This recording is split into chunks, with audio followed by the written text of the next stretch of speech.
So, anong nakikita ninyong solusyon dyan with the permission of Senator Aquino? Anong nakikita niyo? Ano masasuggest ninyong solusyon sa amin? Para hindi mangyari, para magbago yan. Dahil mukhang sabi niyo nga, 100%. Nung sabi niyo, yung bidding, 100%, may anomalya. Tumatango si Engineer Alcantara. Anong solusyon na nakikita niyo dito? Sapagkat yun yung isa sa mga purpose ng aming investigasyon eh. We're looking for solutions, Yusek Bernardo.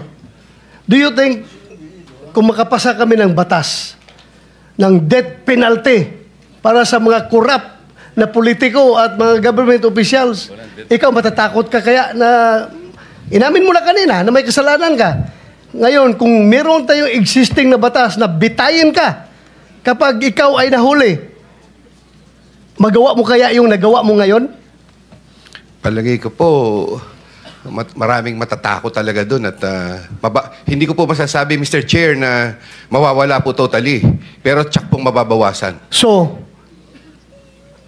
mas maganda, meron tayong death penalty.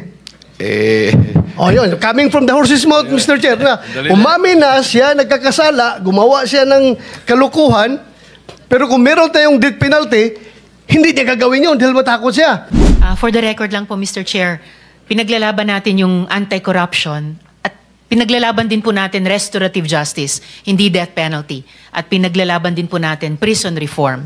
For the record, Mr. Chair. Ngayon po yung mga, for the record lang po, Mr. Chair. Noted.